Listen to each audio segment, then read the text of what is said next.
beautiful co-host. Lori, obviously. Put you on the spot, huh? And today we have a guest. Louis Lessard. You gotta speak up. Louis Lessard. Okay. And we've never really talked so much to each other, just on Facebook for a short, brief time, okay? And what I'd like to do is to have you introduce yourself and tell what you do. So my name is Lou.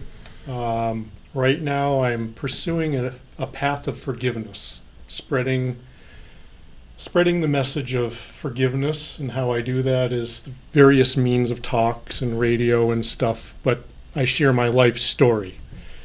I don't pretend that I invented it. I don't pretend that I'm an expert. I know that my life has provided me with many opportunities to embrace forgiveness, and it's been a wonderful thing. Forgiveness is really, and that's a lot of, and forgiveness for me, it took me a long time to actually learn how to forgive myself, In order to forgive others, you really, truly have to forgive yourself. I agree. I that's one of the first things I teach almost every coaching client. Yeah, If you have to believe in you. Because if you don't believe in what you're doing, then don't waste the client's time and don't waste your time, in all honesty, okay? And how long have you been doing this, teaching? So my path that I've been on is probably, my spiritual side was 5 or 10 years ago that it started, but I've really been trying to share it with other people for a couple of years now. And how did you get involved in it? It started with a divorce. Oh, I've had many of those. And me and my ex-wife are closer friends now than we ever were, before, during our marriage. She's one of my best friends in the world.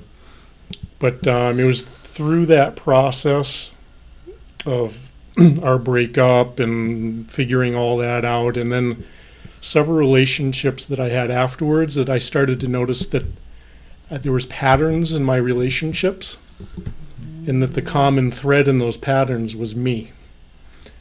And if I could kind of step back and stop being a victim and saying, all this stuff is being done to me, why are these people acting this way, why is this happening to me, and see that I was the one that was the common thread, and that allowed me to start to open up to things. And then, you meet people, you run across books, all of a sudden you open up a web page, you don't remember how you got there, and one thing leads to another, and if you allow the process, you just keep growing and growing, and that's my goal, is to keep growing and growing. There's never ending to this. You know that, Never. right? It's a never-ending battle. I always tell people, it's like climbing up there's a well, a spiritual well, okay? And there are many steps that we have to climb. That's also, like I call, a green vine, that we can climb up, we're going to slip back, but we can continue to keep climbing and just not give up on things. Because once you give up, then, then you have to settle. And I'm sure you've hit rock bottom more than once. Mm-hmm. I think we all have, haven't we? Unless you're a saint like I am, but then that's a different story. Wait, what? Right, that, Saint. Yeah. No, I'm not a that's saint? Scott's the saint. Oh, Scott's the saint. Oh, Yes, that's my get it fault. right. Get it right. He has to be to put up with me. Let's be Ain't that the honest, truth? And then, actually, I had I got to tell you about a birthday card I had given to me. Norm, we love you. We know you're not normal, but we love you anyway. Happy birthday. I think that's the best birthday card ever. That was. I loved it. I really did. The one thing. What's his name? Lou. Lou, okay. That's why I'm a co-host. One thing that I have been so blessed. I've had 3 huge birthday parties. Every year they keep getting bigger and bigger, and I go, wow. And then I'm going out to lunch next week to celebrate, And if I can give back just half the amount of love that I have received from people, then you know what? I'm honored. Because I think if we Lori and I talk about, and I'm sure you do too, love. When you start believing, you start loving yourself, and you can start loving other people. Do you agree with that? Oh, absolutely. Okay, And you can't love, what I found is you can't love somebody else or accept love more than you're able to love yourself. Absolutely. And that's where the forgiveness comes in. How can you love yourself more if you can't forgive yourself? And one thing leads to another. Right. What was your biggest downtrodden fall down that you had that made you realize that you had all these problems? Are you an alcoholic or drug addict or whatever, just beating up on yourself? I used to drink a lot, but I had quit that like 20-something years ago. So I used to actually come up to Manchester a lot to drink with an old Navy friend of mine. So this is familiar territory for me. But I think it was a relationship that I had after my marriage where I really, you know, like if you believe in the whole concept that, you know, we play out things, you know, like we keep recreating scenarios to try to force a different outcome or, you know, or whatever with our parents or you name it. I had one girlfriend that was able to hit every wound that I ever had with both my mother and my father all in one person. And then find some more.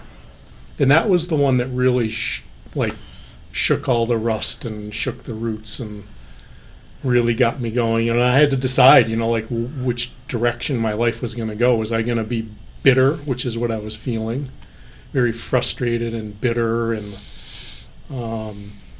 or was I going to really just look at myself and see what was going on? And for me, it started with asking the divine, you know, for help, because I just had that realization at that moment that I didn't have to figure it all out. All I really had to do was want help and want to figure it out. And that's when everything started opening up for me. That's when my life really started to change. Hasn't been easy though, has it? Oh God, no. If anybody thinks that our journey that we're on is an easy street, man, they got a lot of false ideas in their head. You know what I mean? I think that most people like yourself, the journey, we have to go that path in order to help other people. I had visualized what it would look like without the path that I'm on, like when had my mom and dad lived, or my mom and lived, or whatever. I didn't like what I saw, and you know, and I think you have to, if you want to try to change your life to where it was, no. I don't want to say, oh, if I had the chance, this would be different in my life, that would be different in my life. You know what? It doesn't work that way. You can try to. Well, for some people, though, it does. I mean, for some people, they have to say, I need to change, maybe not what happened, but how they react to what happened. Yeah. You know, if I had my life to live over again, I guess is the biggest theory that I've had people saying. I don't want to live my life over again. I'm kind of the path that you have been on. You appreciate today, right? Oh, absolutely. Okay, you know, and I also will tell you. May I ask you a question? Who's the gentleman that you're constantly asking forgiveness from that has passed?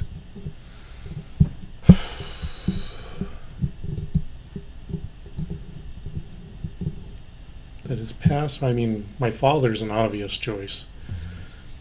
Yeah, me and him have had it's been an ongoing process. He also passed? Oh, he is passed, yeah. If I told you that he does forgive you, he loves you very much, I want you to know that. He also likes, if you feel a tightness around your body, that means he's embracing you. Oh, good. When love and forgiveness, okay? He said he takes a lot of responsibility for his actions between you two as well, okay? Do you agree with that? Mm-hmm. Okay. And your mom also? No, she's here. She's still here, okay. But he wants you to remember, too, that your mom does forgive you as well. Your dad was a hard person to get to know, wasn't he? Oh, yeah. And he wasn't shy about it. Yeah, he was a very private... Yeah. And he protected himself. He had a lot of trauma, you know, that he would only let you know what he wanted you to know. Right. Okay. But he also was a very hard-working man. Yeah. Yeah. You have a lot of his tendencies. That's why you have such a hard time with your own self. He wants to know if you had truly forgiven yourself. I just acted before you. I'm not, you know, it's up to you to answer. Well, it's a process. I mean, that's what I work on most now. Do you look in the mirror? Yeah. I am a firm believer in looking in the mirror and say, hey, Lou, right? Yeah, Ooh, very right. good. Wow. Yeah. I'm a firm believer in saying, Good morning, I'm Lou, and today I'm a winner. But you have to do it naked. I know it sounds like I'm a dirty old man. I am, but that's okay. But I believe in nakedness and all that, And I'm Well, just because looking people hide behind Right, their their clothes, clothing. They hide behind their makeup. Yeah. And that's why he says it. Not And not to be dirty, but just to do that too. Okay. I also will tell you that you overcame a lot of life that could have taken you away, but you decided you weren't ready to go to the other side yet. And you still have a lot of journey that you're going to be going through. You like to travel? Oh, yeah. Then can be prepared to do a lot of that. Okay. And people are going to be, well, where's the money? I can't afford it. You know what? If you don't believe in your spirit, then you're right. You're not going to afford it. right. The spirit will give you the money that you need to go with, okay? I actually see you teaching at a very large group of people. You're starting to become known. Good. Isn't that a good thing? I like to hear that. Yeah, okay. Because I really feel like at this point in my life, I've found that I'm happiest when I'm helping other people or sharing something with other people, But you got to be happy within yourself, too. Do you have a cat? No. You ready for one? A cat? Do I need one? Is that the... I actually see a cat coming. Okay. And one of the things about when I see with cats as well, that they also help you to learn how to forgive yourself. And, their cats are unconditional love. A dog is unconditional love. One thing about animals, they're unconditionally loving to us. Mm-hmm. And we have to learn how to do this, too. But I think the more important part of the animal is they will always forgive. Always. Right.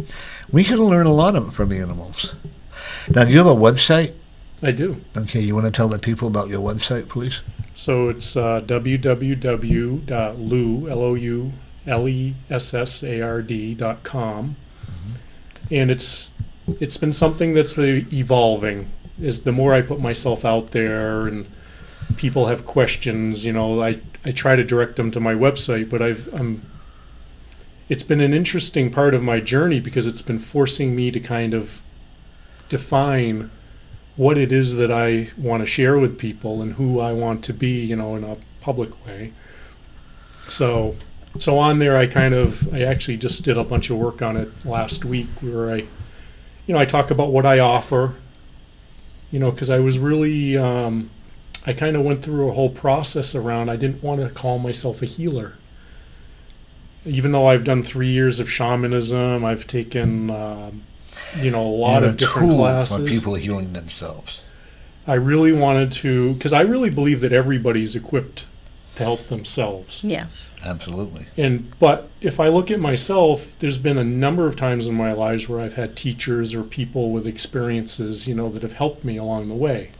Maybe set me on a different, straighten my path out a little bit, or sometimes they, it might appear as though they're negative, but it shows me something that, that's not what I want, now I can change my direction or something like that. Right. We can learn from each other, from the baby to whatever, and all that. Oh, I got to tell you something really exciting. Okay. I went to a party a couple of weeks ago. Not that I ever get excited, No, that. you never. Never. Was this a birthday party? Huh? Birthday party? Yeah, had 3 of them. Plus, it was a second birthday party. I'm 90 years old. No, 27 now. Make up your mind, dude. She's 32. Yeah, no, I'm 34. You've been 34 since I've known you. Yeah, well, I know probably older or younger. See? I thought you were 27 this year. Yeah, I'm 27. Make up my mind. I can't keep it straight. But this woman was very emphatic. Her daughter could not have children because she was on birth control and all this. And her husband was so-called sterile. They couldn't have any children. And I got a call. So why was she on birth control? Why would she be on birth control if her husband's sterile? That's what I said, too. And also, I got a call, and she was 2 weeks pregnant when they called me when I was doing the reading, and they said, oh, no, she can't have a child. And they're all excited now. And I said, but I do see a problem in their relationship. And I also told him, I think you better go and do a DNA test if you don't feel that, to build up the marriage. I love it when you get confirmation. No, you do, too, when you get paid. Everybody likes confirmation. Yeah, another lady friend of mine, her daughter had 8-pound, 9-ounce baby boy. So, and they were never supposed to have children, you know. And sometimes when they start going on and on and on like that, I start doubting myself at what am I doing the right thing. Do you ever do that? No. You don't know. Oh, I do. Well, maybe I'm wrong. But then when you start getting confirmations, you're going to get a huge following. You already started to get a following. Don't be shy about speaking out. Okay, you still have a learning process. Just every day is a learning process. Let's be honest. When we think we've known it all, then we have learned nothing.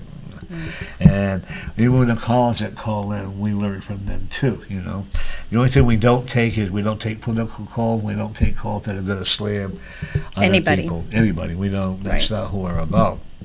We're about the love. Right. Yeah. And you're a house painter. Do you still do it now? Right now, yeah, that's what I've been doing to pass the time and make a little money. Yeah, I was going to say, you expect to be, you want to be really busy? Hmm? You're going to be a lot busier. Because Mother Nature has destroyed a lot of different areas of Mother Nature, and a lot of people that come in with some money that want their house either repainted, and you do inside painting as well. Okay. You know, also, I would probably tell you to buy an easel and art paper and draw things out. Really? Never saw myself as an artist. You don't have to. The Spirit will see it for you. Okay? And because that way, it may not give me blue or it may not look like much, but it's part of who your psychic ability is all about. You're transforming something that you will see what other people won't see. That's like an artist, and like our friend, what was his name, that does the artwork? Jared. I got to get a hold of him. We got to get him back on again. What do you think? He's good. He's funny. I love him. Okay? And you will see things in artwork where other people don't. Okay? Not everybody's meant to be a reader. Not everybody's meant to be a shaman, Reiki healer. I do spiritual healing. I do the Reiki. I do Reiki. Only I do it my way. I don't call it Reiki energy. I just do healing. Mm-hmm. And I am not a healer. I'm only a tool that works with people. Always remember that. When people say they're a healer, then you open yourself wide open for a lot of problems. And if you go in and you say you're a healer and the person still is hurting, you're opening yourself up to a lot of big problems. Okay. That's been my resistance to that whole thing, because there's so many people out there that feel as though they're healers, and there are some that are very gifted. Yeah. But they're only tools. But it's not them. No, it's not them. Right. Exactly. It's always spirit, and it's all about. To me, it's all about, and that's one of the biggest things I learned in the shamanism was really it's just make yourself a clear vessel and realize you're not doing any of the work. Right, exactly. If you're trying to fix other people and not focusing on yourself, that's ego. You're just muddying the waters. Yeah. And That's boy, your I ego. lived on my ego for a lot of years until I had a couple of people, and I had my first set of my TV show, and I looked in the mirror and I said, "Who the hell do you think you are?" And I no, and I wouldn't associate with a lot of other people because I was a Mr. Man, and you know what? I'm no better than you are. Boy, that hurt. Okay. It's all right, big guy. It's all right. But when you realize that we all need to work together to save our world, or the universe, to save our communities, to save our country, to save, get rid of the hate, get rid of the violence, like what happened Sunday we're and not Saturday, going to talk about that. But there's got to be a way to get rid of all of that, like just keeping peace, and like they get a big thing going on this Saturday, right? Yes. This Saturday called Come Together, I think it's called. I don't have a paperwork on it. Yeah. But they're going to be at the Bedford Park, and I recommend everybody go there. They don't care who you are, just go. It's about everybody coming together. Yeah. Come together, right? As long as we do it in a positive way. Right. Yeah. Exactly. It's when people bring, like the hate energy because they hate what somebody else is doing that's mean. It's like two negatives don't create a positive. You're right. You're not helping the situation if you're adding more hate. You need to send love, even to people who do despicable things. I know once I put a call out to send love to some, some situation. I think it was a guy who went and shot those people in the church. Oh, yeah. And they're like, oh, you want us to send love to the shooter? Yes, because if he'd known love, he never would have done what he did. Right. Well, maybe like that young man that was going to blow up the bank or whatever. I saw the sadness in his eyes. Right, it breaks your heart because they don't know love. If you look into the people's eyes, a lot of these people that commit the crimes that they do, and you've actually taught me how to look into people's eyes. I don't know if you realize that or not, but I look into people's eyes, like Robin Williams. If you look at all his movies, if you're really truly into his eyes, you can see the sadness in his eyes. The loneliness, yeah. And that's like for a long time. I always have had people around me, but I never fit in. I'd go to the gay club, still didn't fit in. I'd go to the churches, it still didn't. And then one day when I gave up drinking, I started following my path. I fit everywhere because you have to. And I'm sure you know what I'm talking about, okay? I also will tell you that I definitely see a cat around you. Okay. I'll keep my eye out. Yeah. You like animals, right? Oh, yeah. Okay. Well, animals are beautiful because they do just have unconditional love, because they don't have the baggage of ego and self-awareness that we have. They're aware, but they're not self-aware in the way that we are. So when you connect with an animal, you only have to connect on those kind of simpler levels that I found without the garbage.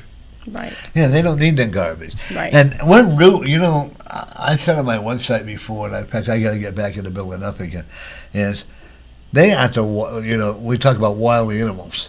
We're the wild animal, not them. They don't kill, they don't hurt us unless there's a reason for it. Right. People walk down the street and they want to blow somebody away or something, how sad that is. Or just even destroy something just because.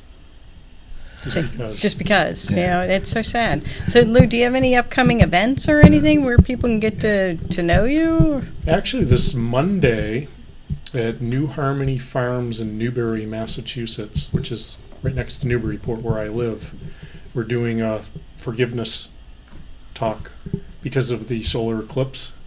So 7 o'clock at night, it's just a free event. We're going to come down and we're just going to, whoever feels drawn to it, we're going to talk about a lot of the forgiveness process. I'll share some stories, and maybe there's a couple other people that might share as well. Go through some prayers, that I've found effective, stuff like that. It should be a lot of fun. Nice. And very powerful. I think forgiveness is a huge tool that everybody needs to learn, because I know people in my life who have told me they are incapable of forgiveness. I don't buy that. They refuse to do it. They're just incapable. And I just looked at them and I said, that is the saddest thing I've ever heard. Yeah. They just don't want to at that right, time. Yeah. I tell a story about there was a particular prayer that I learned from a friend in Kauai when I was out Kauai about 1.5 years ago. And he has these prayers. His name's Howard Wills, and he has these prayers that he puts on his website and he makes available. Anybody can use them. And I actually got to spend a lot of time with him. I was in a very fortunate situation. And when I came back, my old engineer brain kind of went into gear. Like, I like to sometimes see things work too, not just take it. I'll follow my intuition and follow my heart, but I like to see sometimes results, especially if I'm going to share something. Oh, yeah. So I had this whole thing, this dynamic with my mother, where, we could talk about my father too, but, as I grew up, I realized that I had a lot of kind of hurt and resentment with my mother that I didn't realize I had, because I pretty much grew up with a single mother. And every time I would go to see her, or every time I would call, she lives about 2 hours away, in my perception, within a minute, I would feel bad, I wasn't good enough, why didn't I call sooner, why didn't I do this, all these things, and I just always would feel like crap, within a minute of calling her, which didn't make me want to call her. So I decided when I came back that I wanted to change that energy, change that dynamic, and I was going to give this prayer thing a try. So I was driving from my home in Newburyport to Amherst, Mass., which is about a 2-hour drive, and I did this simple prayer. Is it okay for me to? Yes. God or divine light, please help me forgive my mother, help my mother forgive me, help us both forgive ourselves. Please, God, thank you, God, amen. So what's that, about a 6-second prayer? Right. I said it somewhere between 1,500 and 2,000 times on the drive out to Amherst. I had a little mala, and I'm just driving, and when I started saying it, I was very much aware that I was perfectly happy being angry with my mother. But I just really, my only desire at that time was I just wanted us to be able to get on the phone and have a pleasant conversation for a period of time. After saying it close to 2,000 times, by the time, like my drive's over, like I really wanted to forgive my mother. I really wanted her to forgive me. I really wanted us both to forgive ourselves. Like I really meant it, like it got into my heart. And so this was on a Friday night. Sunday, I'm driving back from Amherst, and I decide I'm going to give my mother a call. And I'd kind of forgotten about the whole long prayer thing. It was just like, I haven't called her in a while. I'll give her a call. I'm bracing myself, like I'm doing the whole thing that I always do, like I get on the phone, and she's like, hi, Lou. How are you? 5 minutes go by, 10 minutes go by. Everything's pleasant. And I'm like, maybe I can relax. And then all of a sudden she starts sharing all these things that had happened to her when she was a child. She went on for 20 or 30 minutes, like traumatic things with my grandmother, with my grandfather, with her family, with things that happened. She grew up in the 30s and the 40s, which was not an easy time by any stretch of the imagination. And she was in a very poor family, the youngest of 6 kids, the whole thing. And her father, my grandfather, had passed away when she was a young teenager. She was very close to him. Turns out my grandmother was bipolar. And she starts telling me all these things that had happened. And after talking for 20 or 30 minutes, she stops and she starts apologizing for sharing all this stuff. And I go, no, that's fine. That's all good. She goes, no, you don't understand. I've never shared this with anyone. I'm like, okay. No, I haven't shared it with your father when he was here, or my second husband. I haven't shared it with my friends. She still hangs out with the same group of women that they all went to elementary school together. They go out to lunch. That is wonderful. All like once a week or once a month. They still as a group get together. None of them knew any of these stories. Priests, counselor, you name it. No, she kept this stuffed away, never shared it with a soul. Wow. And then she decides on that Sunday night she's going to share it with her 50-year-old firstborn son. I think that's beautiful. That is. So we get off the phone, and I assured her there was nothing wrong with what she shared, and I loved her. It helped me, and now I understand my family a little bit better, and we can spend some time talking about lineage and how our lineage traumas get passed down to us. But then I hung up the phone, and I still had an hour drive to think, and I'm like, what the heck just happened? Like, I had a very nice half-hour conversation with my mother, and then she's told me all this stuff, really traumatic, sad, like heartbreaking stuff that happened to her. And she tells me she never shared it with anybody. She's kept this a secret. She was going to take it to her grave. I said, why on earth is she telling me this stuff? Then I'm like, I just did 2,000 forgiveness prayers to change the energy, to help her forgive me forgive her, and us both forgive ourselves. And all of a sudden, it didn't just shift me, it shifted her. I didn't prompt her for that information. Right. I didn't prompt her to, tell me all your secrets. What happened to you when you were a kid? She just shared. And she didn't even know why. It was because the energy had shifted. That's amazing. wonderful. How is your relationship today? It's, to this day, it's awesome. And this was close to 2 years ago. A little over a year and a half ago. That's awesome. That is wonderful. I love hearing stories Yeah. like that, especially because she mentioned all these years of having it all bottled up for 50 years or what, all that bottled up, and all finally, no wonder she had that anger issues, no wonder, and your dad is very thrilled to think that you two were able to communicate that way because he could not communicate with her that way. Okay, you have a sister as well. Nope, just a brother. Just a brother. You two are different as night and day, huh? Yeah. But you have a good relationship. Yeah, we have a good relationship. He's a very private person, but he's an extremely bright, very nice guy. I actually see a stronger relationship between you two. You know, as I said before, if you don't mind, I want you to shuffle these up for me. And one of the things that I've just recently noticed about my relationship with my mother is, most of my adult life I never told her I loved her. Of course I loved her. Right. But it just, for whatever reason, the words just never came out of my mouth. And I've been saying that a lot to her, not lately. Every time we talk, I tell her I love her, and she tells me she loves me. And what I've noticed is, ever since I was 10 or 11 years old, I was like the man of the house. My father had left. I was the oldest. I used to work during the summers. All my money would go to help pay the bills, like that whole... And that was part of the dynamic that we had that was frustrating me, was I was the son, but I was the man of the house.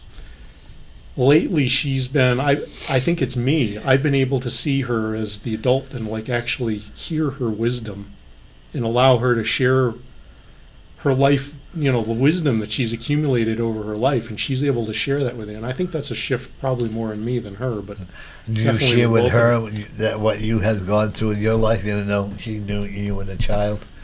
I think that's important. When we open up the gate to love, love is such an easy word to say.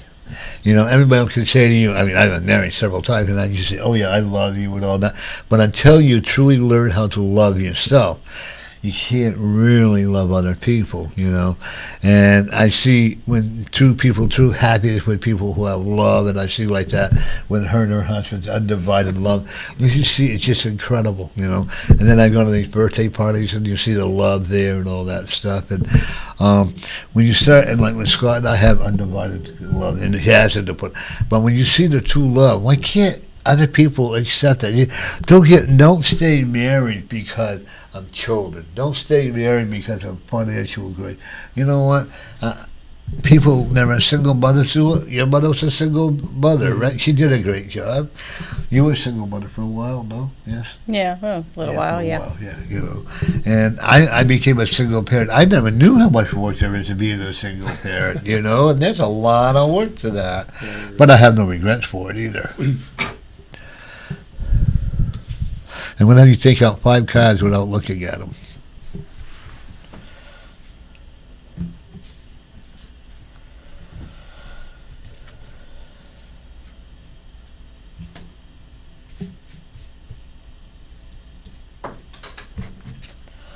Then, with your left hand, I'm going to have you slowly go through them and make a wish or a desire for yourself, but I don't want to know about it. So that it has to be for you and not somebody else.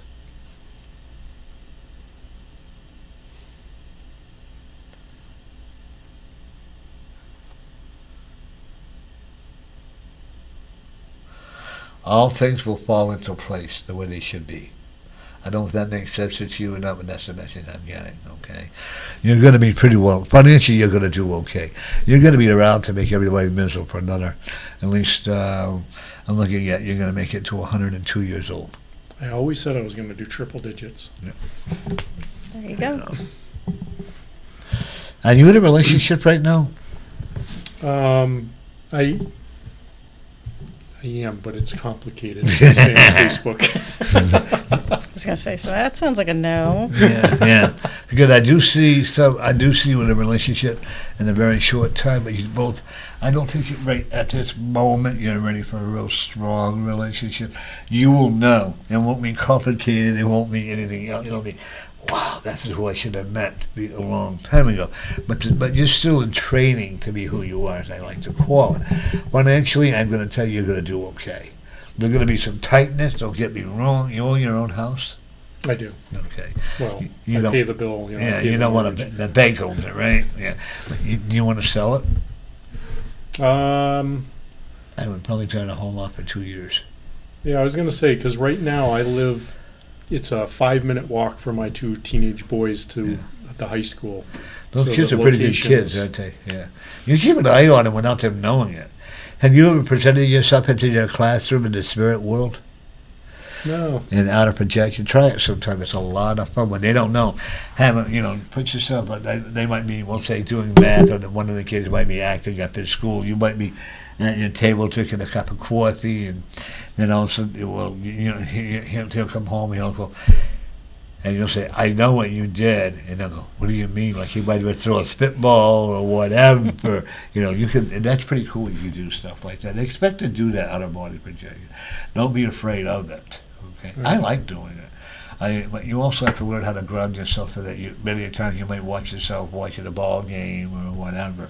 I've never done it as an adult. I remember as a child, I had a lot of experiences of like floating out of my body as Right. I was going to sleep and stuff like that. And then at some point, it just all stopped. Well, when the time is right, you will be doing it again. Okay? Don't worry about your heart. Your heart is very strong. Okay?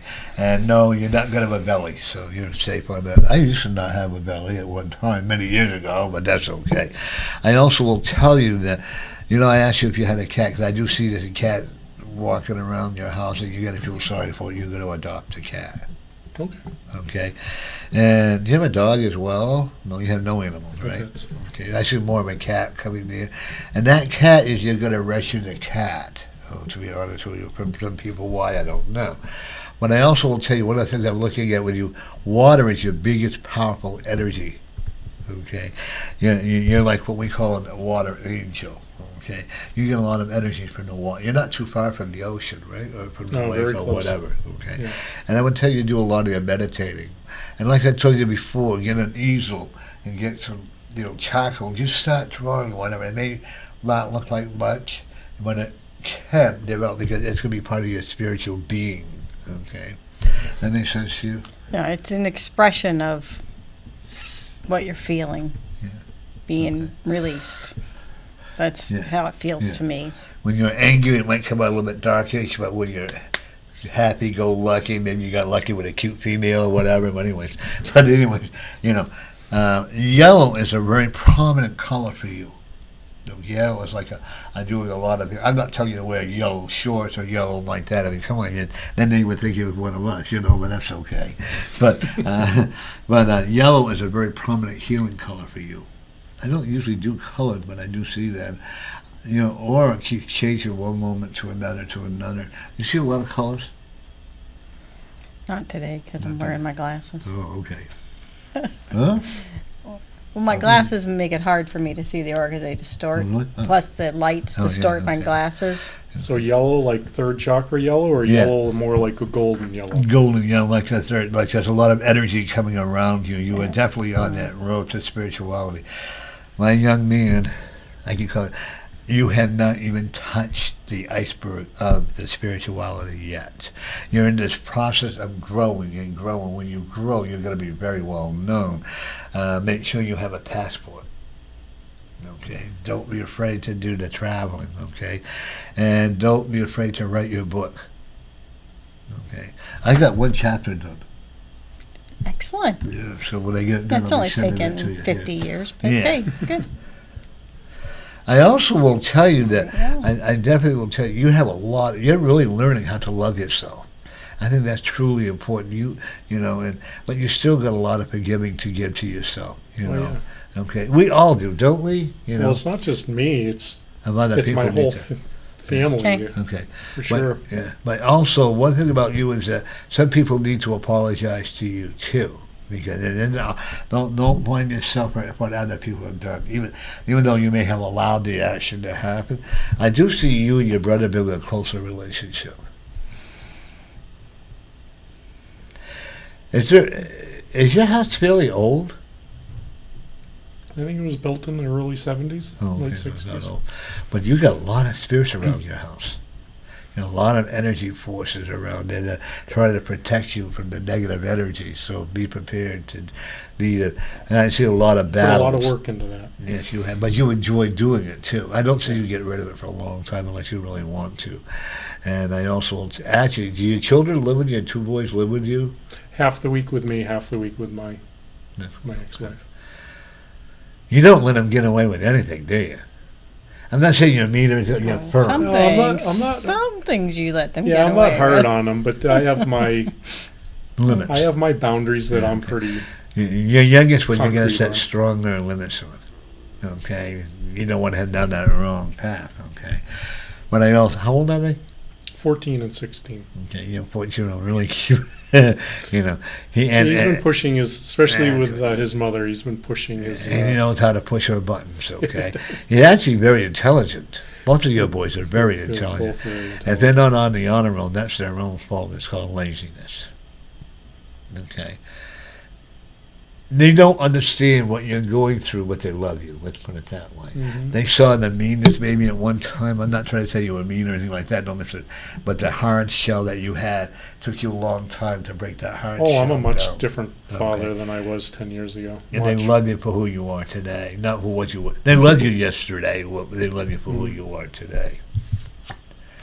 I also will tell you, financially, there's a lot more improvement coming. Good. We could always use improvement, right? And this is your year to be successful. I want you to be. It's all up to you. I can tell you you're going to make $1 million. What I'm going to tell you is that you have a chance to be successful for you. It's all up to you, okay? You have a lot of problems in the lower part of your back? Hmm? You have a lot of problems down through there? It gets stiff, yeah. It's my psoas, Yeah. you know. That, Especially with your house painting and all that. well, that sometimes can aggravate it. Or my You flick working- your wrist like we do? No. No, you got to do that. Makes it better. One other thing I also will tell you is that you're going to get it. One of your sons is going to be ended up. Because I'm concerned about the people that he may be hanging around with. That could be your oldest one now. That you may get a call from the police department. He was with the wrong people at the wrong time. Actually, he didn't do anything, but because he was with them, he may have, may do something, okay, or be associated with it. So you really got to keep an eye on that. I hope I'm truly wrong. I don't like seeing things like Right. that. Is your brother older than you? Younger. But he acts older. You're really active for you. You like being active. You can't waste time. You own a boat? Nope. You ready to own a boat? Hmm? Are you ready to? I would like to, sure. Follow your dream and get that boat. You'll be amazed at how much you will find the energy from that. I look at actually a sailboat. Looking at it fluttering in the wind in the ocean. I'm actually see you doing a lot of meditating with a boat or on water. Water is really your energy, okay? You're actually an old soul who has been here many times. Now you're finally getting it right, okay? And actually, I will tell you, what I've seen with the boat was you were a boat way back when. You were one of the boatmen that used to the cabin boy who did all the dirty work and all that stuff. And you actually fell over the boat and drowned in. So this is now why you're making amends for it within yourself. You are truly you're on the right path for you. Okay, you really are. I'm not going to tell you you're going to be a multi-millionaire. I will tell you that you will be financially okay. I don't see you with cancer. I do see you with some kind of like a blood pressure problem at times, so you have to learn be careful of what you eat. To lay off the monster drinks. Those are the worst things in the world. Oh, I don't drink them. I used to a lot. You're going to definitely know when you get into a relationship and it's not going to become complicated. You're going to definitely know the person. It could be the person you're with, but you're going to know who this is your soulmate. This is who you want to be. And now the mother and the children is your best friend now. She's one of my best friends. Yeah, absolutely. If you two ever got married again, it would go right back to the old path. You can't, because there'd always still be a lot of that doubt, Mhm. But I also will tell you, she'll support whatever you do. She's confused by your actions. Don't get me wrong. Sometimes, but she's been one of my biggest supporters. I was gonna say she's your biggest cheerleader. Right. She Yeah. knows how hard you're working. And how There's you been a try few to times make where amends. Yeah. I've started to think that I was, going, and she actually would confirm, that I was doing good. Yeah, no. She knows how to keep you grounded, huh? Yeah, you're more meant though to be friends, but I see this woman when you meet her, and I always have to confirm that yes, it's a woman, because you'd be surprised. But it's going to be truly love at first sight. You are going to know instantly. There will not be a doubt. There will not be any, and you're going to be best friends. I mean, like, truly just enjoy being together. That's what it's all about. Yeah. And then the chemistry helps too. Yeah. Right. You'll have lots of that. Boy, you were confused. You lived there for 5 years. You lived in a very confused state of mind, didn't you? And then you finally said, wait a minute, I'm breaking the mold. I'm going to do a lot better. I'm also seeing one thing. You're learning how to have confidence in yourself. And you are taking responsibility for your own actions. And, you're saying, and you're not, for a long time, you felt you were the victim. Oh, yeah. Well, isn't that what we're taught? Yeah. It's always everybody else's fault. That's what society and Yeah. everything, and our, most of our family, that's the self-taught. We're taught that, everything happens to us. Yeah, and and I can relate to that because with my dad, for 60 years, of course, there again, I'm only 27. I remember, for 60 years, I always blamed my dad for me being an alcoholic. I blamed my dad for this going wrong. But you know what? He wasn't to blame. I was, He didn't put that beer into my hand. He didn't make me, do all that stuff. So I can't blame anybody but myself. And then, if more people will not start to learn to take more responsibility for their own actions, yeah, you may hang around with rough people, but you know what? You can break away from it. You did it. I did it. And that's one of the things I tell my boys, because they are teenagers, and so I ask them. I said, what will you do if you're around friends and they start doing something wrong or drinking or drugs? Or I said, are you going to be strong enough to say no if you feel that way? I try to have that open. One of them will be, and the other one won't be. One of them cares a lot more what other people think than the other. He wants to be in the in crowd. Right. Okay. I'm not going to tell you neither one will never example smoking pot. I'm not going to tell you that because I really don't consider that a drug to begin with. I mean, I suppose it could be called that, but I don't think it is. I enjoy it. People on TV I'd never hide. Do you know what speed limits are? I know what they are. You have to obey them, right? Wow. Yeah, it's situational. That's what I always say. You're good at talking your way out of things.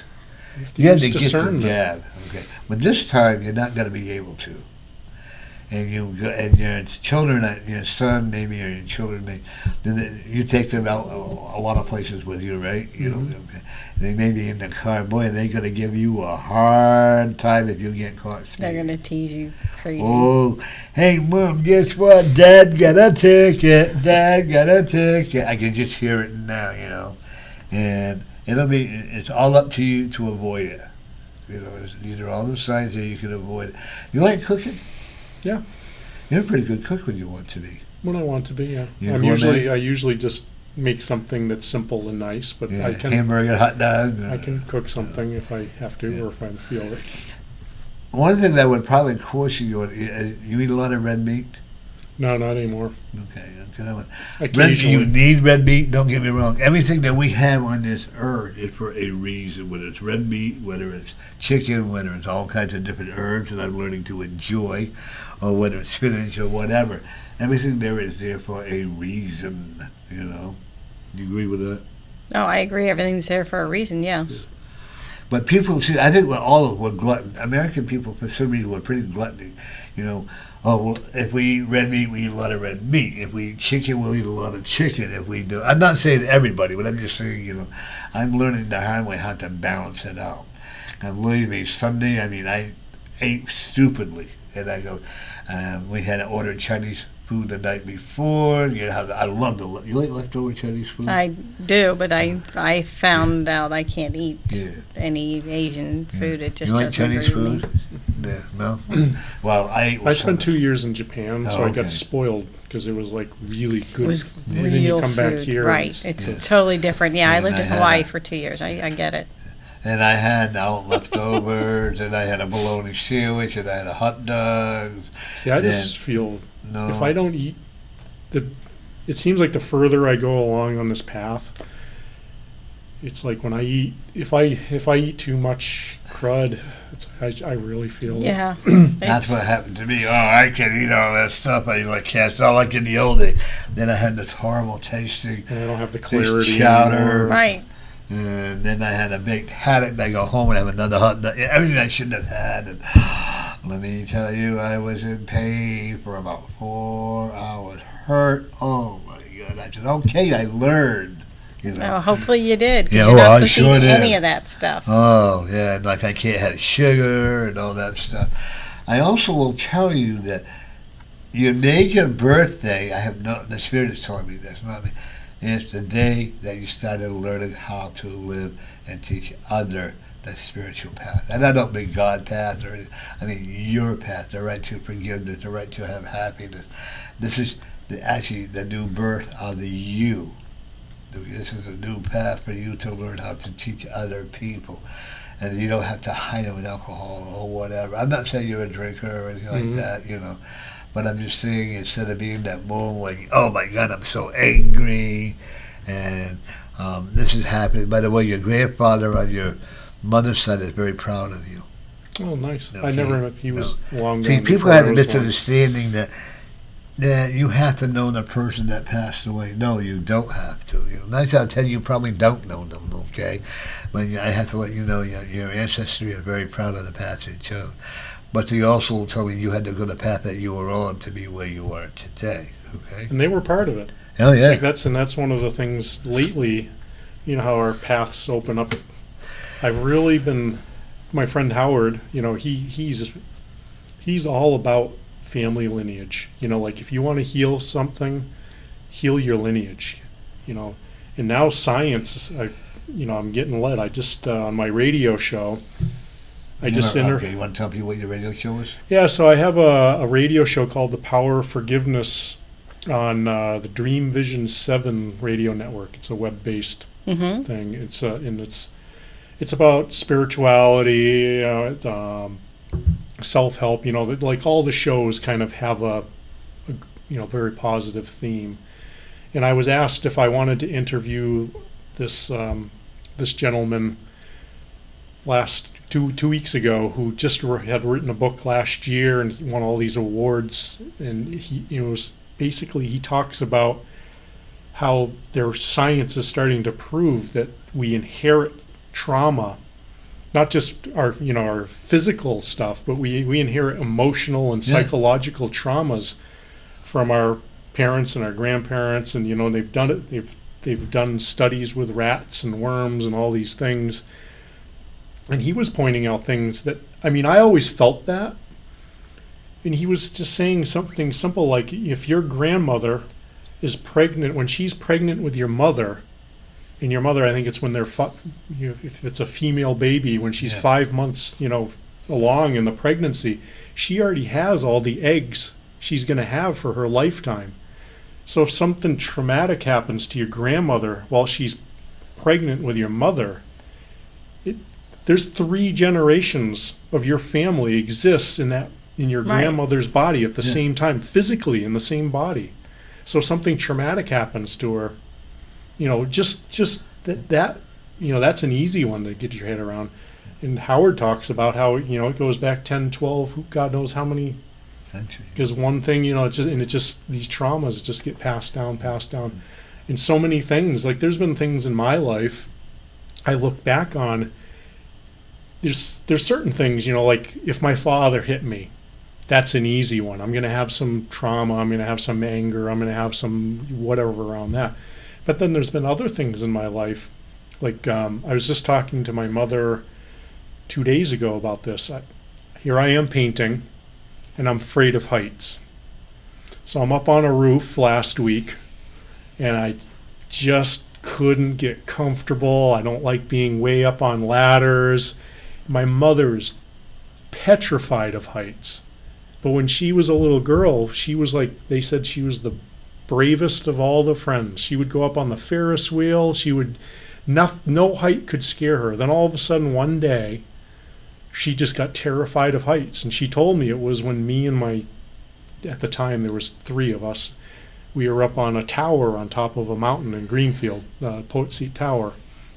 And we had approached one of the rock windows.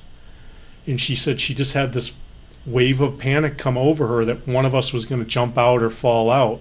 And after that, she couldn't even get on an escalator. Wow. So now I'm like thinking, well, it's like there's nothing that's happened in my life that would make me. I'm not afraid of very much. Why is this have? So I'm asking her about it, and I'm like thinking, is there something in our family line? Did somebody fall in our family, lineage in some generation, and I'm just the lucky one that inherited that active trauma gene or Right. whatever, and and if I can resolve it, maybe I can resolve it for the whole family. Right. And then, but now, do you subscribe? Now, I know some people that think you have to actually know what the issue is to solve it, and other people subscribe to the notion that you don't have to know the specifics to solve something. I don't think you need to. I think for me it's helpful because it's like that linear, I don't know, right brain, or I don't know what side of the brain it is, or that you want to know, and I find sometimes information like that is in itself can be very reassuring and calming. But what if? So that means basically, if you were adopted or you lost your parents or you're screwed. I can't believe that that's the way the universe works. No. When I was born, my mother died when I was a baby. Okay, and I do believe I inherited a lot of her mannerism. I also inherited my dad's mannerism. And I also believe that people can come into today's world as an angry soul or an angry spirit. I have an older stepson that no matter what we did for him, would never, he was so angry with people. And I believe that a lot happens in what might have happened in their past life. I know people who might one of the reasons you may be afraid of heights, and I'm not, maybe you fell out of a boat, remember I told you I saw you said yard and you drowned, so that could cause that trauma to re-explode all over again.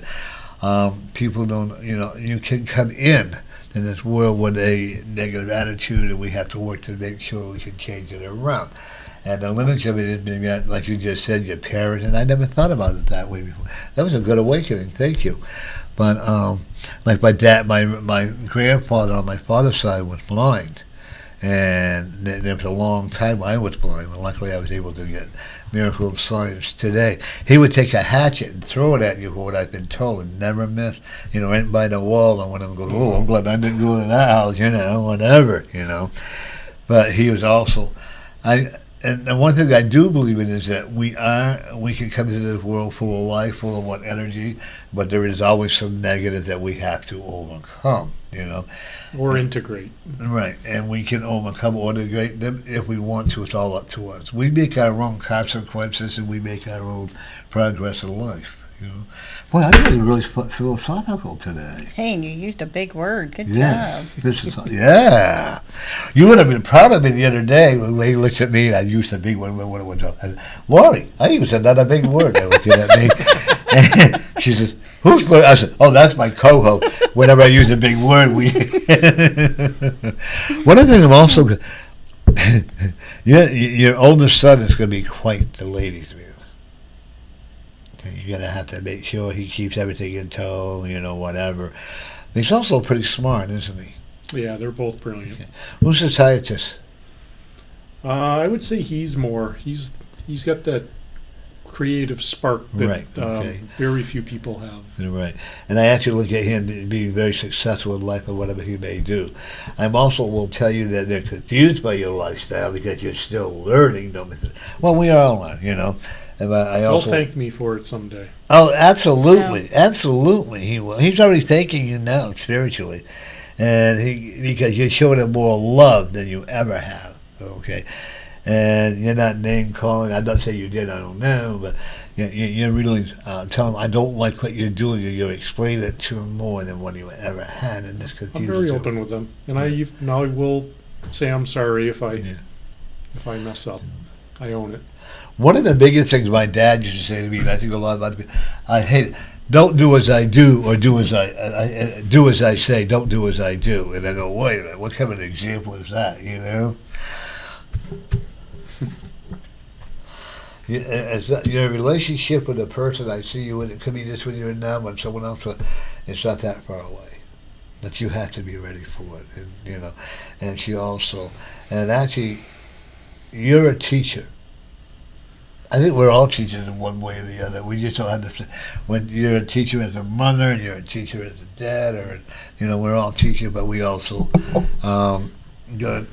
I don't know when there's in New York, and I keep seeing the word Carnegie Hall, and I have no idea why. You could have been in your past life, but there's something about you may be doing a lecture not that far from Carnegie Hall in New York. You like to travel, right? You like to do, and the money will be there for you. Right in the hall. That'd be nice. Okay, yeah. Why not? Yeah. However, you got to write your book in order to get more known, to be able to travel. Your mind works 150 miles an hour instead of, even your subconscious mind is always working, okay? You don't really sleep a heavy sleep. You sleep, and you don't require a lot of sleep. But when you do, you know what I'm saying? You also have a very addictive personality. But you're learning how to do the things the right way. I'm usually told the opposite on that. Really? Yeah. I'm feeling the spirit. Well, okay, I could be wrong, but I don't think I am. But I mean, whatever, I just say, like with the work that you're on right now, that's pretty addictive, right? Yeah. Yeah, you really want to go down home. When you eat, you can be pretty heavy at appetite. When you sleep, you can really sleep, right? And when you decide to clean your house, you can really clean the house. Yeah. Okay. That's what I call an addictive personality, because we don't know how to suffer. I'm not saying you do. I know when I used to drink, I could drink a lot, I was good at it. Oh, yeah. I was always afraid I was going to run the store dry, Going to get it before the last drink goes sold out. Now I look at the prices on them. I'm glad I don't drink. And the drinks that they had today, Spirituality, boy, you are definitely on your right path in spirituality. I don't even call it God, the spirit of the universe, or whatever you call it, but your spirituality, you're becoming very focused on it, and you're becoming very strong with it, okay? Don't let other people tell you don't know what you're doing, because you do know what you're doing, okay? It's because they don't want to understand the path, especially the people from yesterday, you know what I mean?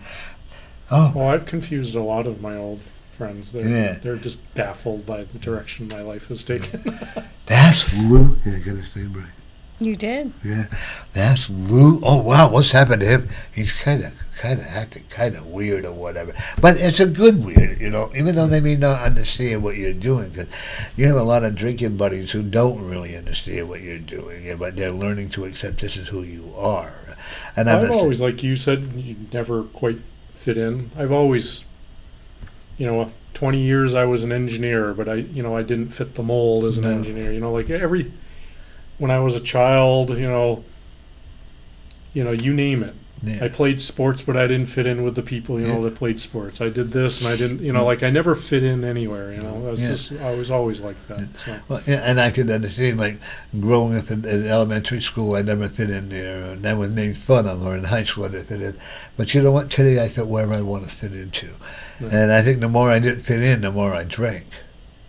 Trying to fit in, trying to be the people, but yet always unhappy.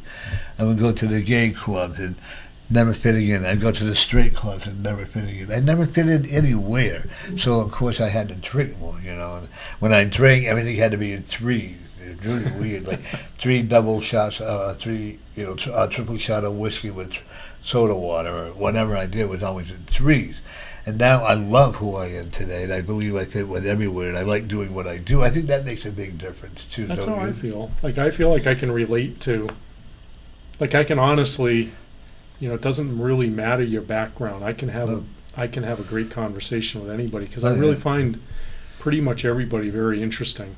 See, I personally believe that when you don't fit in a group, you don't get into a clique, young in life, it's a beautiful gift because you do meet more people, you meet more kinds of people, you expand your horizons in ways that the person who's X and only X will never understand.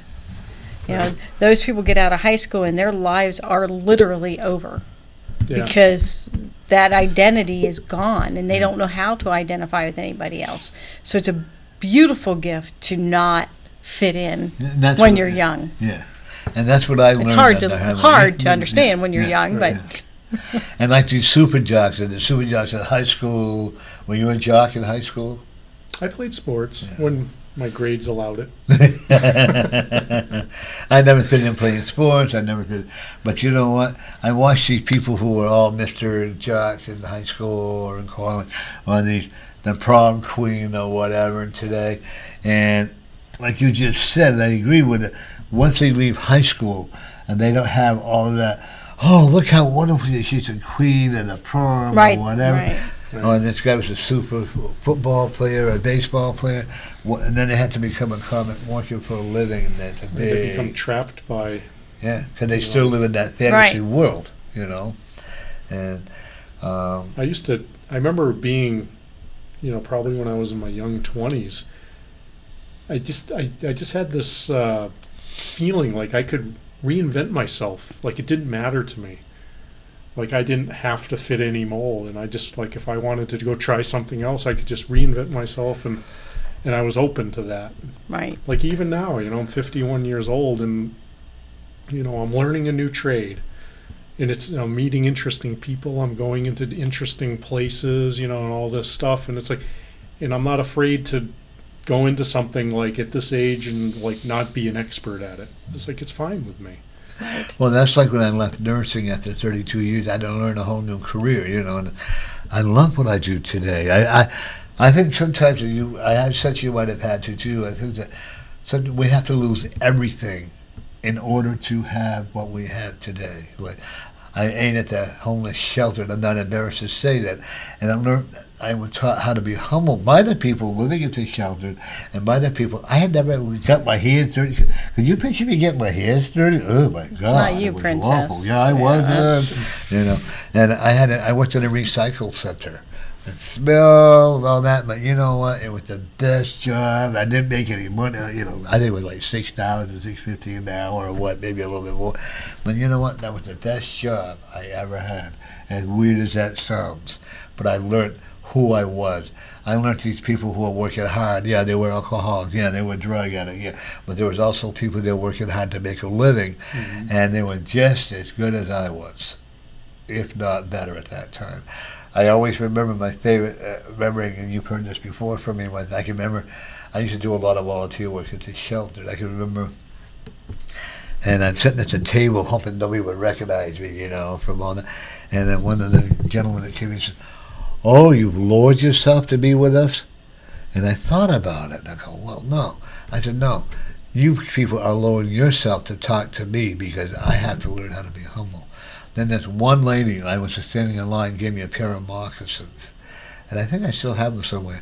When I got those moccasins, all of a sudden my whole life changed around. There's one woman who could care less gave me that, and I started crying. She said, "They're only a pair of moccasins, but to me, they were gold." You know what I'm saying? And I'm sure you don't understand where I'm coming when you talk, because you've had to go through that. I'm not saying you lost everything, but I'm saying, but you lost your self-esteem. Well, you have to be willing to let everything go. Oh yeah, and when you do that, then you've got to admit. I'm not going to say you got to admit, but you can work at it. It's an everyday process. Okay. Yeah. One thing I'm also looking at you too is that you look quite the ladies' man at one time, huh? I don't know. I never felt like I was.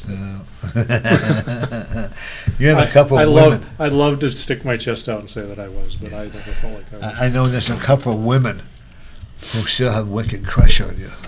I can believe that. Yeah, you're just hot looking. He's a good-looking man. No doubt about it. Look at that blush. but the one thing about it, you're very modest around it. You do treat, the one thing I want to say to my colleagues, you treat women with respect. I try to treat everyone. Even when you were in your anger day, you still treated them with respect, okay?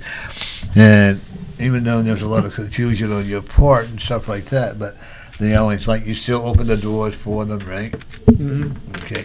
I still like doing that. I still like opening the doors for them. Of course, I like it better when they open the door for me, when I get, Bruce gets mad if I open my own door. Does he? Yeah. Good. I like that. See, women want you on, but I mean, you know what? Let the man open the door for you. Let him, because he wants to, not because he, back in the old days, and I used to remember my foster father and my foster mother, the women would sit in the back and the men would sit in the front. Every Sunday they would go for that Sunday drive, and that's when I'd be able to get into the elderberry wine and all that other stuff, because it would go on for a while, But one thing I do see is you have to be a slow. Oh, okay. That's cool. I wasn't paying attention what it's saying. He opens the door for his girlfriend. Nice. That's a gentleman. It is a gentleman. But one thing I want after reading I will say about you is, even though you've always respected other people, even though they never gave you the shot. Do you get a lot of fights? I don't see you as a real fist fighter. Not a lot of fights. I've More certainly verbal? gotten to a few, but Yeah. I'll stand up when I feel strongly about something. Yeah. Or you go into more of a shell. Okay. Now you're becoming out of it. Yeah, depends the situation, I guess. Yeah. You like to debate when you know you're right. That's something I've been trying to learn to let go of. Don't. No, No, you're right. You're the right. need to be, What to need to be Yes, right. the need to be right is what Yeah. you need to let go. That's what I say. Well, I guess what I say when you're in the right, okay, I'll rephrase it. Needing to be right is one thing, but no. I mean, when you're in the right in your debate, that's what I'm trying to, I apologize, but if you're in the right and you know you're in the right, make it short but brief and speak very, this is how it happened, blah, blah, blah, and, and if you're in the wrong, don't be afraid to apologize. Right. Yeah, and I apologize for the way I said that before, but no, when you're in the right, if you want to keep hashing about it, you say. There's a lot. It's tricky because where it's really come up the most for me has been in relationships, because I've really felt I was in the right in certain areas, and now I look back, or I'm like, it's really a matter of perspective a lot of times. Exactly. In recognizing, that I'm in the right looking through my lens. Somebody else can be she's in the right, just as much in the right, their lens. looking through their lens. Right. And sometimes And you're just not going to be able to, convince one another that you're both, one or the other is Well, right. as the Dalai And Lama says, and it's not better. important. It's better to be loving than to be right. Right. Yeah. Oh, well, And I'm starting to really embrace that. Yeah. One of the things I would also, and you start to listen more. Maybe they are right. Maybe they do have a right point of view. Maybe both you can come to some kind of that's what I'm learning how to do, to listen to my spirit. Maybe I am right, but maybe they're right also. Just see how we can make this work together. I think that's the important part. And I always tell people, never walk away from each other angry. It doesn't solve a thing. Right.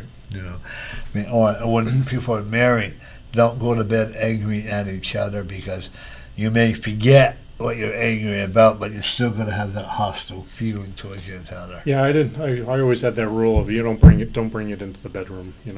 Just, not just from a physical standpoint, but like you go in there, forget your disagreements. Yeah. It's not always easy to do. No. But Well, that's like going to work, leaving your personal drama at home and being professional at work, Or the other way around. Right. I know a lot of people bring their work yeah. drama home with them. No, leave that at work. Family time is family time. But it's their story, Yeah. Well, right. That's unfortunately too many people. That's it. That's what they think that their whole story is, and there's so much more to them. Right. Like their kids or their partner or whatever. Yeah. I used to go home and I'd just say to one, which wife was it? Oh, my last wife. And I'd say, well, how was your day? Next thing I know, I would hear, and I'd say, did you have anything good happen? And she'd say, oh, you think you're greater than thou, and you think you're more holy. Because the one thing I don't, and I try not to do, is call other people names. I think names I will. I know what it's like to be name called. I know what it's like to be called retarded. And all. It's childish. And people, you can see people don't forget those name calls.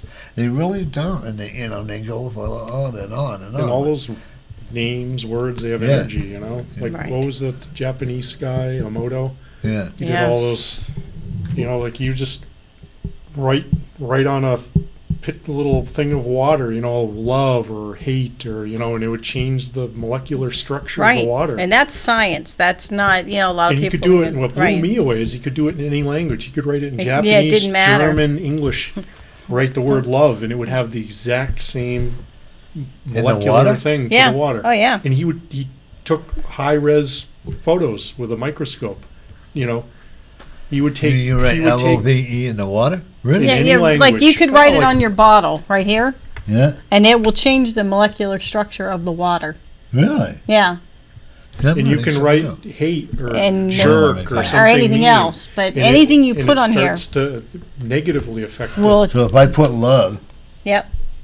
So like if I buy a bottle of water, I will often write love or a happy forgiveness or good words on it something nice, to just imbue the water with the positive. And it's scientifically proven. I mean, he proved it. He wrote Yeah. books with pictures. Oh, it's yeah. like you They're can't- you can't amazing. argue. see, I'm learning. too. See, Oh, my, I'm they're- learning something new. See, I'm learning a lot from you. Thank you, because I didn't realize that. And I've had other people come in. I've learned from them as Yeah. well. And when we think that we can't learn anything, then you know what? You've never truly followed a path. Right. And when we get, and like I just learned about love, I'm going to try that when I get home as well. So then you write it into the water? Or No, you just take You a just write on the, take a Sharpie and write love right on the bottle. Oh, okay. yeah, you don't have to go out and buy a $30-$40 bottle that says it on it. You can Right. Yeah, you just just write write it on right. there yourself. This And is awesome. that's Thank why you both. like I like to have glasses. Like when I do my Reiki attunements, my Reiki master attunements, when I attune a new master, one of the parts of it is I take the Reiki symbols and I fill glasses with water and I let them set for 24 hours so they get infused with that Reiki symbol. And I use that, all of them as part of my Reiki master attunement. That's smart. Yeah. See, now, I didn't know, and I've been doing this for a lot of years, so, of course, there again, being 34, But even if you have glasses at home, you can write positive words on them, Oh, yeah. and it, you have to leave it, sit more than 5 seconds, but it doesn't have to sit for long periods of time either to change the molecular structure of the water. Yeah, it's really fascinating.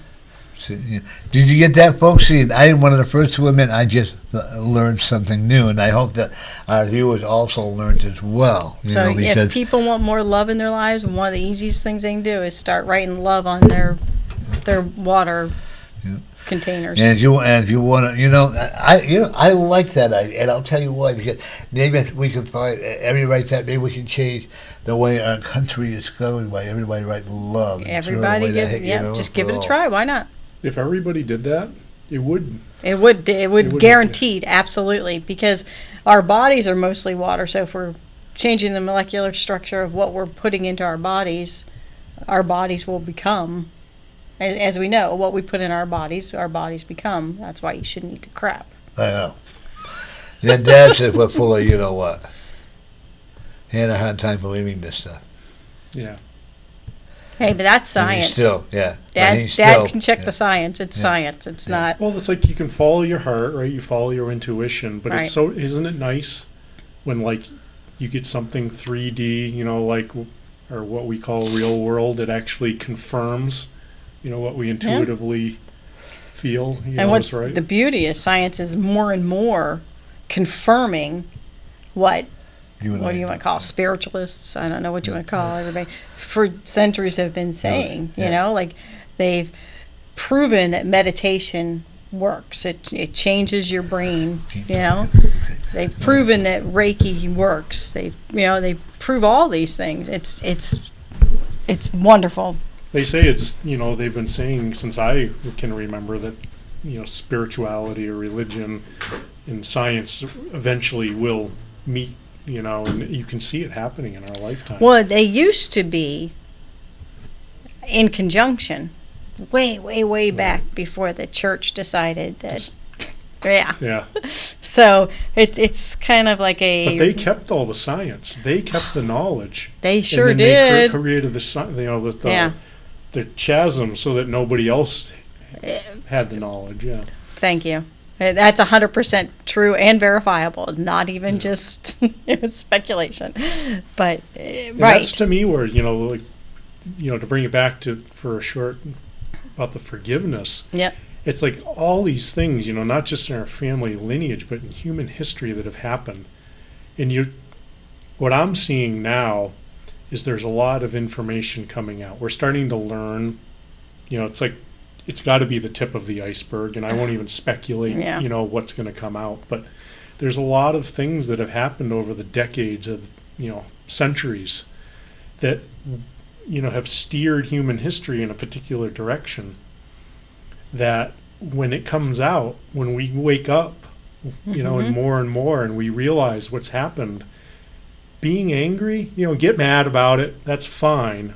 But you got to forgive and release, because that's how we're going to that's how we're going to take it to the next level. Exactly. We can't survive if we are angry about, because really what happened for a reason. We may never know what that reason was. Right.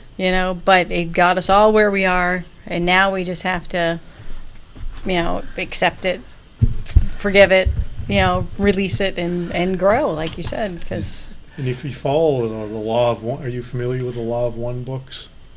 It's a group of, I think it's 5 volumes that were channeled in the early 80s, and they basically talk about the Law of One is that we're all one. We all come from one infinite intelligence, infinite creator. Yes.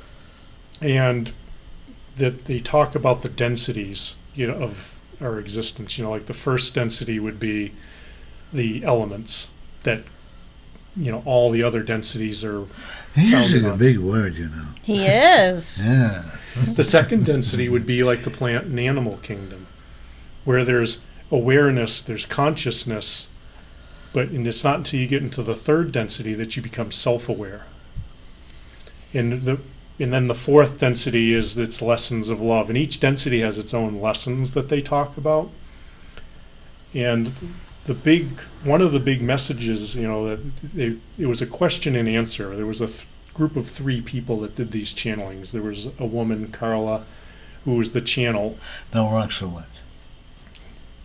And there was a gentleman, Don, who would ask questions, and he was a scientist.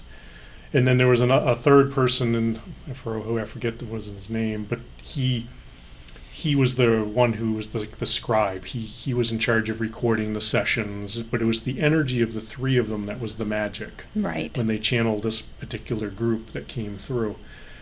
And what they talk about is the whole reason why we're here in this third density experience, in these third density vehicles, where we're self-aware, is to make a choice. And the choice is, which path are we going to take? Are we going to take a path of service to others, service to other selves? Are we going to acknowledge that, Norm, you are just as much a part of me as I am a part of you, because we're all interconnected, and by me helping you, I'm helping myself and all of creation? Or are we going to choose that we're going to take a path of service to self, where we're going to try to bend the will of the world around us to serve us? And that's the negative path, like that would be seen as the negative path, as the positive path. Yeah.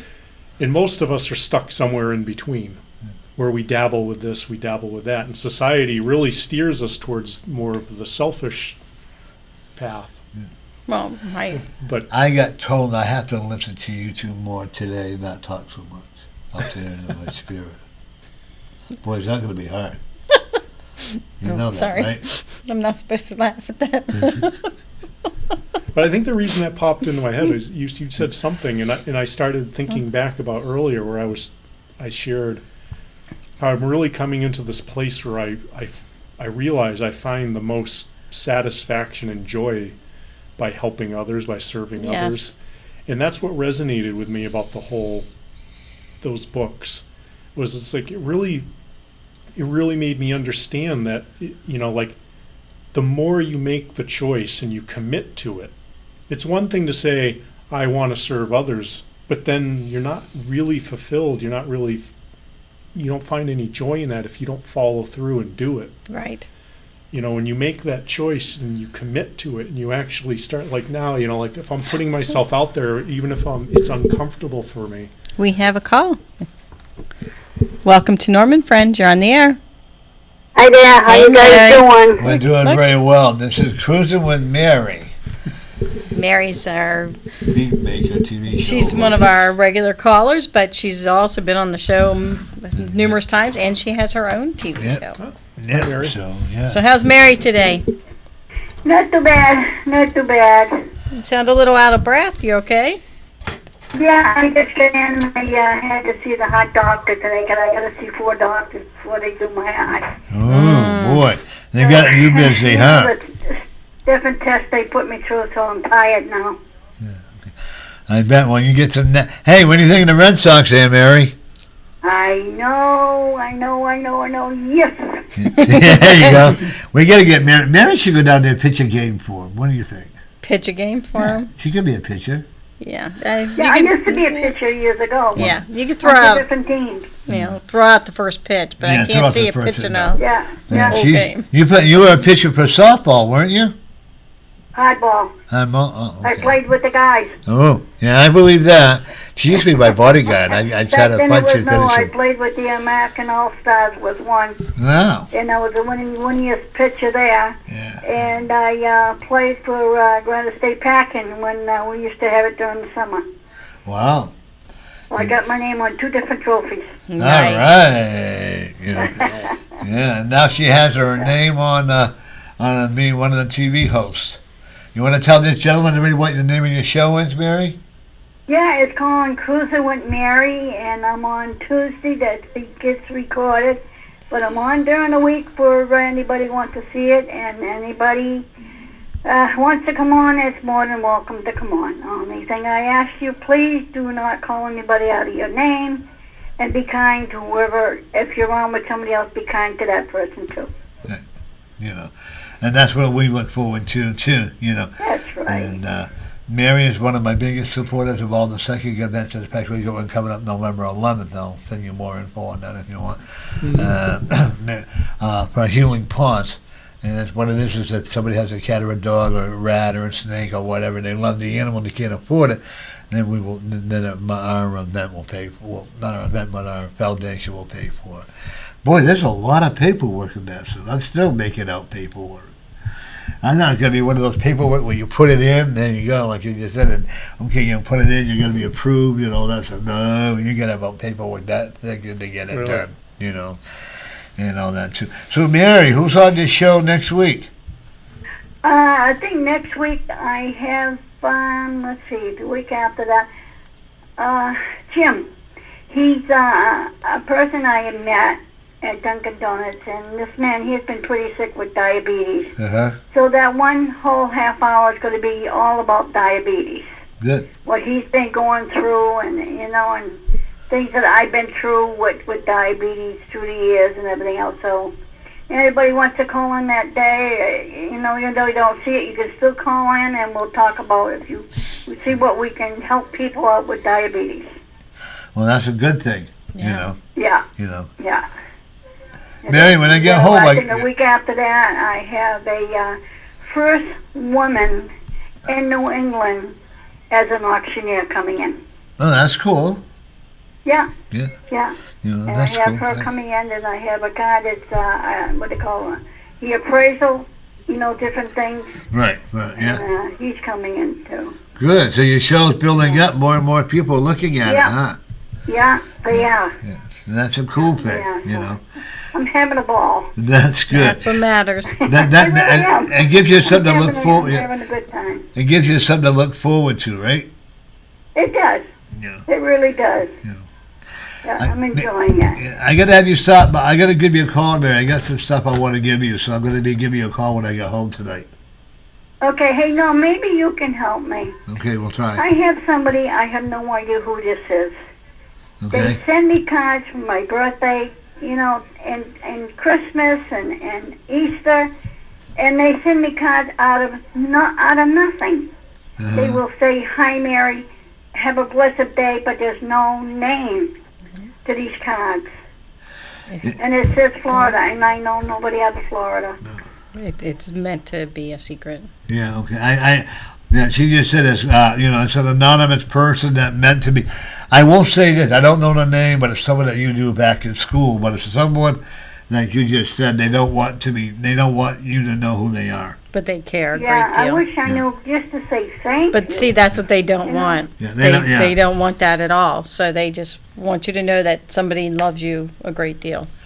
I won't put it this way. I think you might. When they want you to know, when the time that they're going to let you know. Yes. Yeah. Okay. In fact, just thank them, and spiritually, you will know who they are when the time is right. Yeah.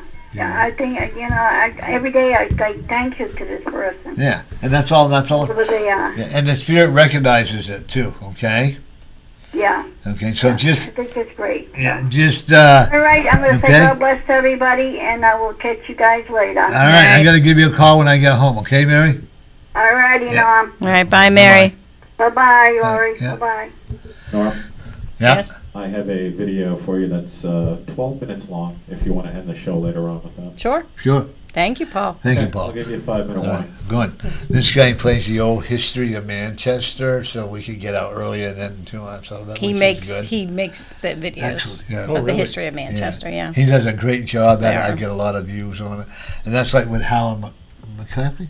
Yes. Because he used to kind of sing us out too.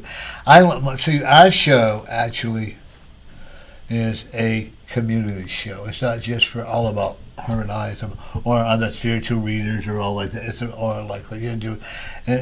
We like to involve people from the community too, and like Paul does a great job with the history of Manchester. And you like history? Yeah, I do. We usually don't see it when we get, because you can watch it. Like I said, I'll be putting it on YouTube, and I'll let you know probably by this weekend. You know, Yeah. and before we leave, we got to get a picture of you out there with the two of us. Okay. I would like that. Yeah. And then we put it on Facebook as well. All right, I'm shutting up. I don't think that's very I funny. think it's hysterically funny. Wow. Your website? www.louislessard, LOULESSARD.com. Okay. And can I ask you questions? Make them, once I make them brief. I think that's very nice of them, Yeah, isn't it? very nice. When you do, do you do like psychic events, or do you do parties or stuff like this, or what do you do? I did a few in Newburyport last year. We had something called the Healing Arts Fair every month, and the lady that was running it took this year off. But I did 2 months, September and October last year, and it was really it was an interesting experience for me because it really forced me to put myself out there, which is what I wanted to do. And it also forced me, like people would come up and you're like, well, what do you do? And I'd be like, I'm not sure. Like I talk about forgiveness and how it can help you. And what I found is a lot of people were coming in and they already had in their mind, like they were coming to see a specific person. Right. Yeah. For a massage or Reiki or a reading. They had several really talented readers that would come month to month. But I did have people come, like the old saying, people are drawn to you, the right people will be drawn to you.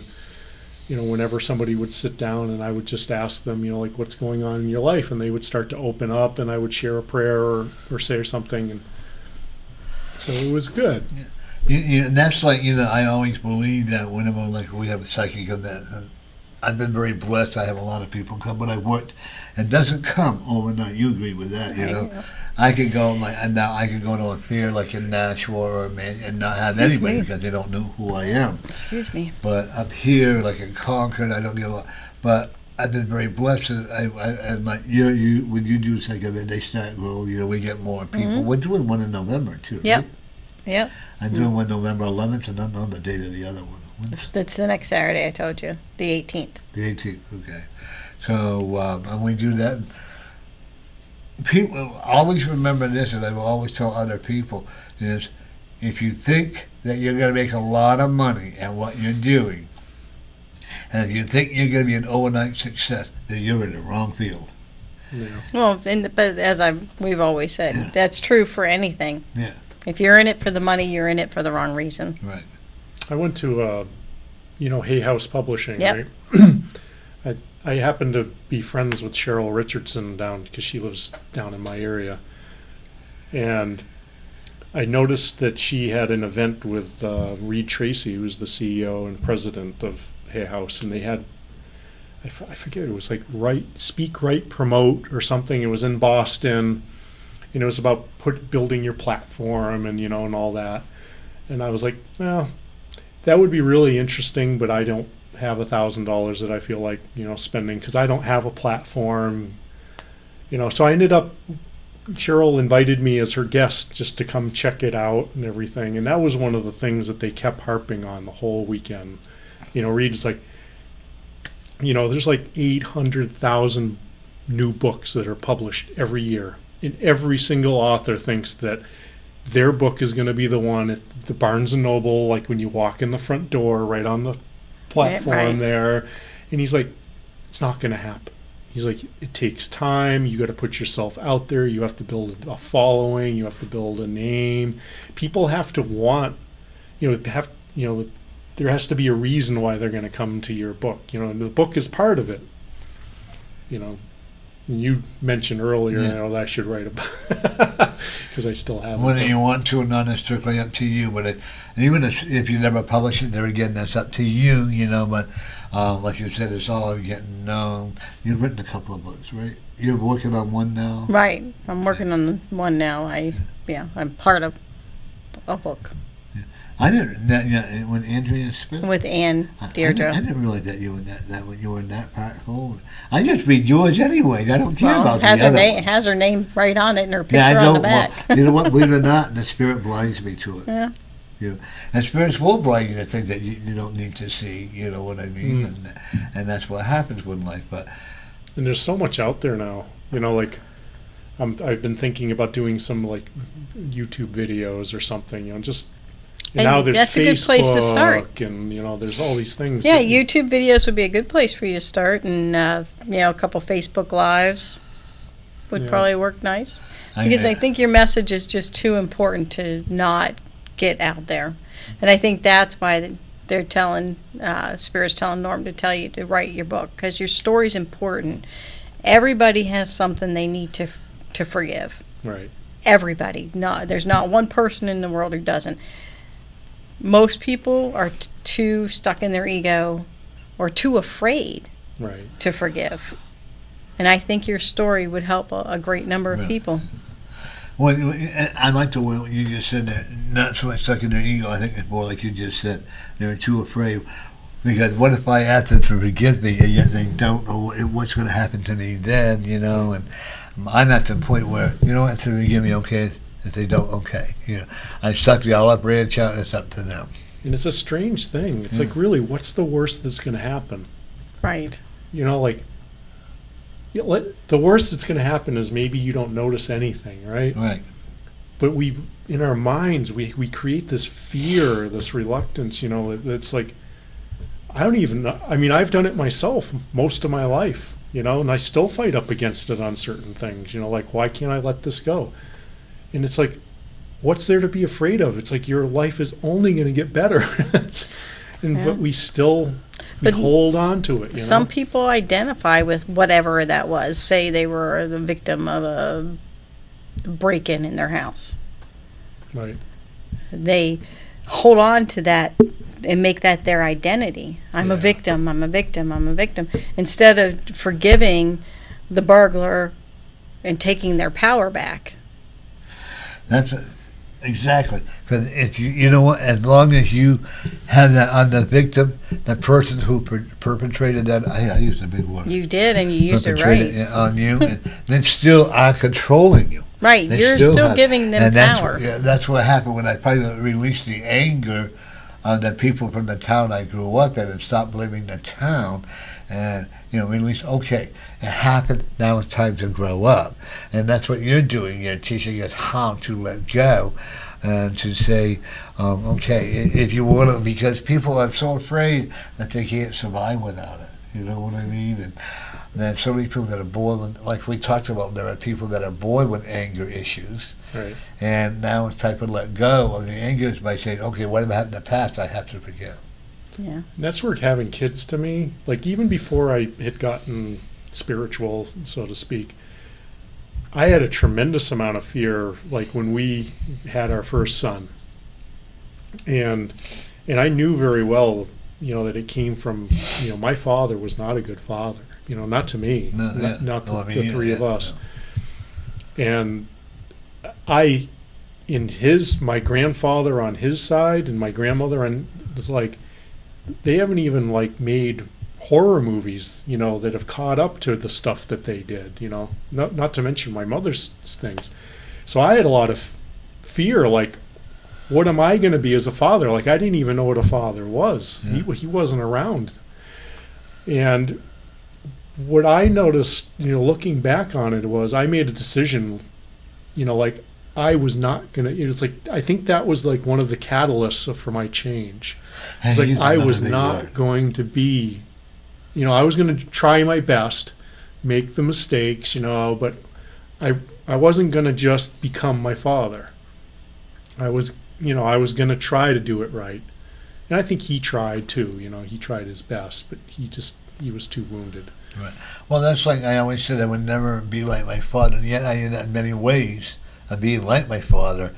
The only thing I broke the mold on was he used to beat me all the time. And I can remember doing it in my own sense that I got to do, also I heard this, I got to do it one more time. And I said, wow, no. And then that's what I vowed I would never do it again.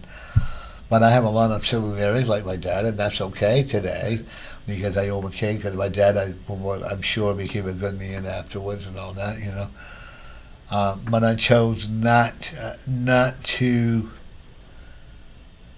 be associated any longer with them because I had my own life. When that was right or wrong, it's something I had to live with and have to.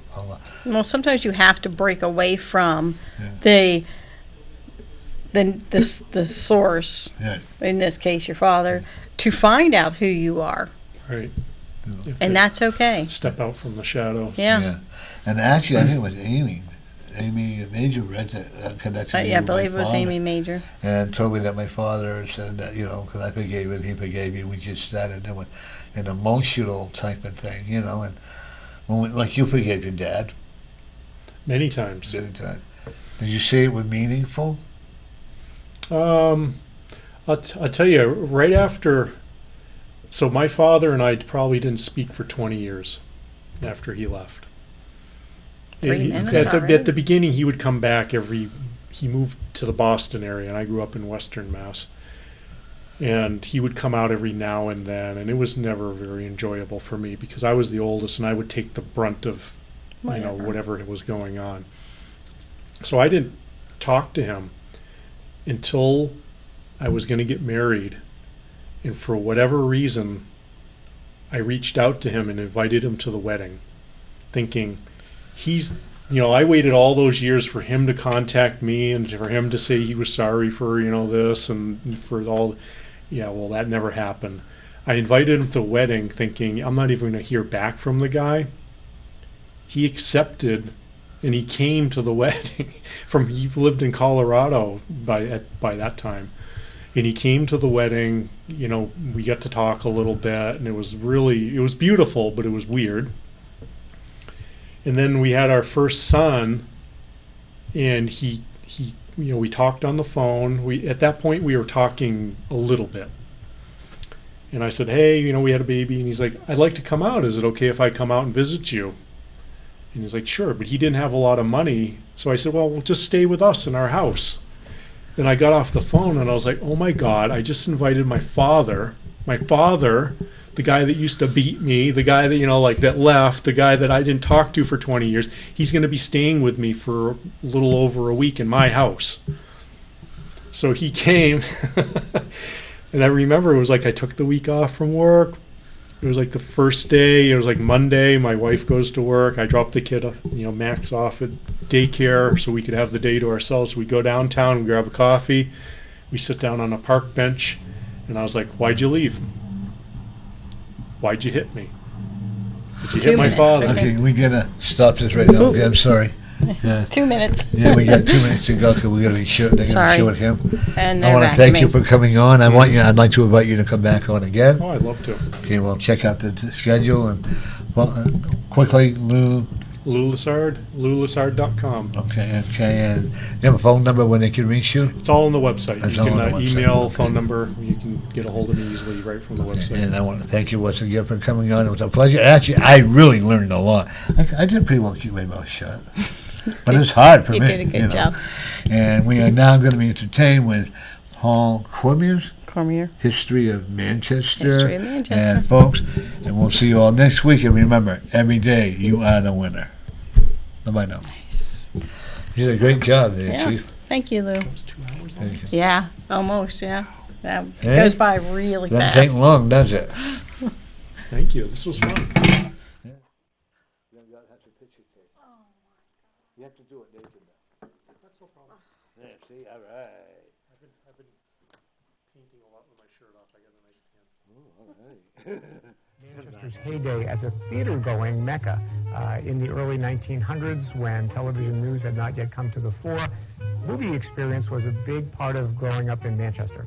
Neighborhood theaters sprung up throughout the community, as many as 20 at one time, on both the east and west side of the Merrimack River. The most grand of them all was the State Theater, which we celebrate here at our State Theater Gallery. But let's take a look inside and celebrate that history of Manchester's theaters.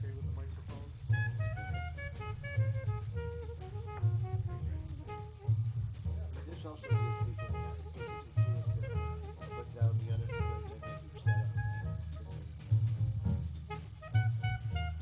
People of a certain age may remember the Crown Theater when it was a place to celebrate film in Manchester, as well as the Lyric. This theater was on Hanover Street, across the street from the Palace. But to this day, it's the Palace that still captures the public imagination. I love this colorized version of the Athens building in which the Palace was built and opened in 1912. They actually had a contest to see who would come up with the proper name for the Palace Theater, and the young lady who came up with the Palace won a $20 gold piece from the founder, Arthur Charis. To extend it further outside of the downtown area, the Empire was in the neighborhood known as the Hollow, and after its days as a movie hall, it eventually became a live performance venue until it was closed probably around the turn of the last century, around the year 2000.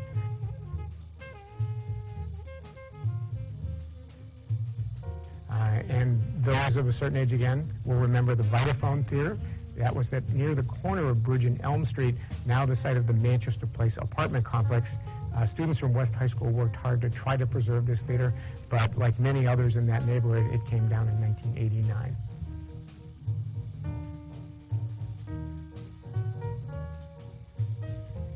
The State Theater was the grand movie palace in Manchester with 2,400 seats. This particular film, Holiday Inn, with Bing Crosby and Fred Astaire, remains a holiday staple. And I wonder about going to see a winter-based film when they're advertising the air conditioning at the State Theater with the frigid-looking lettering logo celebrating the air conditioning at the State. The Rex Theater is the theater that we hope to preserve in Manchester. This poster was presented to us by the folks from Red Oak Properties. It's on display in their Hanover Street property. But right now there's a group called the Old Saul Music Hall that hopes to bring the Rex Theater back as an entertainment venue in the city, one that will show small independent films, poetry readings, musical performances of an adult nature, like the Tupelo Music Hall in Londonderry. We think that could be an important future venue for the city. Dating back to the war years, theaters were important gathering places during the war because oftentimes that's how people got their information into what was happening in the world, particularly during World War II. The notion of a movie newsreel was enough to make people go to the theaters before television news. So they would get their updates, and while they were there, the government made sure that war bond drives were being conducted in Manchester theaters to help raise money for the war effort. This particular banner was discovered under the stage at the Lyric Theater by a member of our association, Kevin Bourgeois, who donated it to us. It was in serious disrepair, so we invested funds to restore the banner at a major textile conservator in Andover, Mass. So this has become a highlight for many people because it celebrates the war bonds that were conducted at both all the State, Palace, Strand, and Crown theaters. So a nice showpiece here to celebrate a different element of Manchester's theater history, not just movies, but also helping in the war effort. Again, the Rex Theater, the Arcadia Ballroom out by Lake Massapequa was a great gathering place. And the Strand Theater today exists only in a mosaic tile pattern that exists on Hanover Street. In 1985, a terrific fire destroyed most of what was known as the Opera Block, including the Strand Theater. So in addition to old posters like this, the last vestige of the Strand Theater is that mosaic tile that you see when you walk up Hanover Street. When I mention the West Side, being a West Side boy, this photograph is terribly evocative for me and for others because this view looking down Amory Street on the west side, these battlements, if you will, are part of what is Simpson Park on the west side. So here you have Coolidge Ave and Amory Street coming together in what was the old Flatiron district of Manchester. And right here, here's the Modern Theater, billboard advertising a film starring Edward G. Robinson. And for people of a certain age from the west side of Manchester, look at this and can't help but harken back to what was a grand old neighborhood. This is the facade of the Modern Theater as it existed. This photograph comes to us courtesy of Gary Sampson and part of the New Hampshire Visual History Product. So again, many thanks to Gary for sharing this with us. Keith Albee, the Albee Theaters and the Keith Theaters were big players in Boston, and they also had a presence in Manchester at the Palace Theater in the early 1920s and 30s. When they didn't show just films, they also housed both burlesque and vaudeville performances at the Palace and the Strand and other theaters on Manchester's Great White Way, which was Hanover Street. We mentioned the Palace is in its second century now of providing entertainment to people in Manchester. So we thought to get some of the costumes from the various performances they've had through the years, from Les Mis, from A Christmas Carol, and of course everybody's favorite Morticia Addams from the Addams Family. So our thanks to the Palace Theater for letting us share some of the costumes with the mannequins that would bring these performances back to those of us who were there at one time. I mentioned the Rex Theater earlier, the Arcadia, again, out by the lake. This is one of the only existing photographs of the Rex Theater. The marquee is tucked in right here. It was on Amherst Street, 23 Amherst Street, right next door to the former Union leader. So I applied my journalistic profession in this building next door for many years. The Rex lived on as a rave club for many years, Club Liquid, and had really become a detriment to downtown. The city has since purchased the theater building, and again, working with the nonprofit Old Saul Music Hall, we hope to bring it back as an entertainment venue in Manchester. Long before he served as our nation's president, Ronald Reagan was a B-movie actor of some renown, starring with Errol Flynn in Desperate Journey. We're so happy that people around Manchester have saved these posters from early theaters, and they've shared them with us. This is part of the MHA collection, which we're happy to have as part of this exhibit. The State Theater was owned by a gentleman named Bernard Hickey, and many of his former employees are still here in Manchester and get to tell stories about his theater empire, if you will, including the State Theater. It opened in 1929. This is a great shot of the projection staff at the State Theater, which became a major showcase for film not just in Manchester, but for all of New Hampshire, given the size of the theater with almost 2,400 seats. This is a typical line at the Strand Theater, and this is extending more than 3 blocks from the front of the theater. The front of the theater is around the corner on Hanover Street. This is the Citizens Bank Amherst Bank building. This is Nutfield Lane, and then it curves behind the Rex Cinema and the old Union Leader building to give you a sense that for this film, people were willing to wait in a block 3 lines long to catch whatever film it was they wanted to see in 1940. We know what the film is, and I'll give you the answer in a minute, but catch that line. The interior of the State Theater was grand beyond all measure. In these days, going to the theater was an event. You didn't go in your warm-up suit and your flip-flops. People dressed for the theater. The State, so elegant, and also not just films, but live performances, among others Liberace performed here. Gary Lewis and the Playboys brought their music talent to the State Theater, which, again, until 1989, was a showcase for entertainment in Manchester. The lobby was grand. If you were going to see an epic film like Dr. Zhivago or Bridge on the River Kwai, Ryan's Daughter, David Lean epics, this is where you'd wait before the film began and go to the concession stands. And during the intermission, yes, we had intermissions and long films in Manchester, you'd go back into the lobby and you would find your way to the refreshment counter and prepare for the second half. The question about that long line going 3 blocks around the theater, this is where that line started. This is the Strand Theater on Hanover Street in Manchester. We're showing an Abbott and Costello film, and in 1940, Abbott and Costello were of such significant stature that they could draw fans to stand in line 3 blocks long to catch the latest film by Abbott and Costello. I don't know who had the wherewithal or the smarts to save a piece of the carpeting from the State Theater, but when you see this swatch of carpeting and hold it up next to the photograph, you can see, in fact, that this is a piece of the State Theater history. After it had morphed into a twin cinema, Cine 1 and 2, they actually split the theater in half vertically. So the lower level became Cine 1 and the former balcony level upstairs became Cine 2. So it was an effort to preserve the theater as best they could. And when you're watching these efforts at preservation, you go back again to the founding of the State Theater in 1929, when the great stone face, the muse of comedy, was put in place atop the State Theater, making it an Art Deco magnet for architecture fans throughout New England. The facade was quite ornate, and that capstone right there on top of the building remains a Manchester icon. It's positioned now outside the Dana Center on the campus of St. Anselm College. So if you'd like to harken back to those days of great movies, you can do so on the hilltop. Posters celebrating the theater and its many different venues, the Palace hosting jazz with Woody Herman, Brigadoon, the Fantastics, live performances at the Palace by different theater troupes who would make use of the theaters, not just for filming it, but for live performances. And that was a big part of it. When we start tracing the demise of Manchester theaters, I mentioned the fact that the State Theater came down in 1989. It lived on as long as possible. These photographs were taken as the back of the theater was being demolished. You can see the light coming through. The devastating fire in the Opera Block on Hanover Street that wiped out the Strand Theater.